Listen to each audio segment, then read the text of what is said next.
Então, a gente vai usar todas as dicas aqui na avaliação desse paciente. Então, uma sequência T2 no plano coronal, um meningioma, uma lesão extraaxial, reparem a rima licórica aqui que a gente vê no T2, localizada na margem anterior da região temporal à direita, que vai atapetar o esfenoide. Ele, além de atapetar, ele faz uma formação expansiva com compressão do parênquima temporal. Isso tudo eu estou falando em uma imagem, é meio que qual é a nota, né? O que a gente consegue tirar de uma imagem só, sem rodar todas as sequências e sem rodar todas as outras imagens. Então, a gente está vendo aqui essa formação expansiva, ela tem um efeito compressivo sobre o parênquima temporal, reparem o edema vasogênico aqui nessa região, ela vai para a região da célula túrcica, ela envolve todo o seio cavernoso, então a parede lateral do seio cavernoso onde passam os nervos está acometida, a carótida está 100% de sua circunferência envolvida, tanto já na porção fora do seio cavernoso quanto dentro do seio cavernoso, e a gente está vendo aqui que o flovoide dela está preservado, mas que eu tenho um calibre reduzido em relação à carótida contralateral. Então, é um outro efeito já do meningioma identificado. Ele invade, continua invadindo aqui a célula túrcica, a gente não está vendo a hipófise nesse plano, ocupa o espaço da hipófise, comprime o quiasma e divide, e desloca anteriormente, superiormente e contralateralmente. Além disso, a gente tem que avaliar como é a relação desse tumor com a cerebral anterior e a cerebral média que a gente vê aqui. Muitas vezes você vai ter que fazer uma anjo para complementar com a sequência TOF para entender melhor se existe uma redução significativa de calibre aqui dessa região. Muitas vezes o T2 fino, que é o que eu uso muito no dia a dia, o T2 fino vai resolver essa dúvida.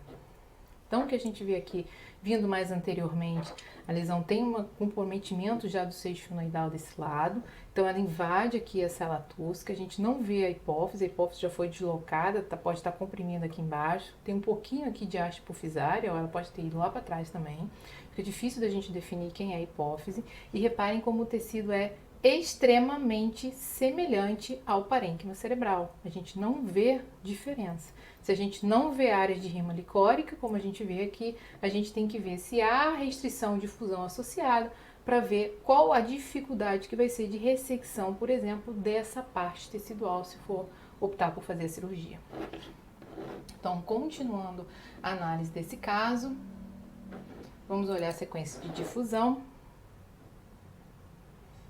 Aqui o E0, aqui já o B1000, então o B0 muito parecido com o T2, o B1000 mostra que não existe nenhuma área com restrição de fusão apreciável, então isso é um pouco mais uma boa informação para o paciente, para o prognóstico, e a gente vai partir para a análise da sequência pós-contraste no plano axial, mostrando aquele intenso realce pelo meio de contraste de toda a lesão, a extensão dela aqui também com componente posterior, ó, indo em direção à ponte, determinando compressão no tronco cerebral, e qual é a outra estrutura nobre aqui que está invadida e ocupada pela lesão? O cálculo de Meckel, que fica aqui mais ou menos nessa região. Então, é um paciente que pode também chegar com neuralgia do trigêmeo.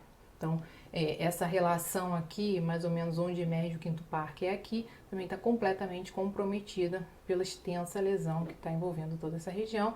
E no pós-contraste a gente vê como essa carótida aqui está mais afilada em relação à carótida contralateral. Então, alterações características, sinal do T2 semelhante ao do córtex, muito realce pelo meio de contraste, rima licórica para identificar que é extraaxial, invasão de estruturas nobres, redução do calibre arterial aqui da carótida, né? Então, todos os aspectos citados, relatados num único caso. Aqui a gente vai ver um exemplo de sequência 3D, é essa sequência que a gente tem que mandar para facilitar a conduta pós-cirúrgica. Repara como a gente vê muito bem a lesão, então adicione informação também ao nosso laudo. E a sequência que eu falei, coronal FET7, que vai fazer com que a gente consiga fazer uma sequência toda preta, com sinal mais baixo, e aí o que realça chama mais atenção, e a gente vê aqui um realce bem exuberante. Também tem outros foquinhos de realce aqui, ó, de permeio ao parênquima, exatamente naquela região que é difícil de a gente ver um plano de clivagem, então a cirurgia se torna mais complicada aqui nessa área. O pós-operatório vai trazer uma área de malácia cortical aqui nessa região, e a gente vê então todo o envolvimento do seio cavernoso, da região celar e supracelar, Tudo isso tem que vir descrito no laudo para ajudar a esclarecer todos os problemas que podem aparecer para esse paciente. Além disso, ó, tem um comprometimento aqui também de assoalho de fossa anterior à direita.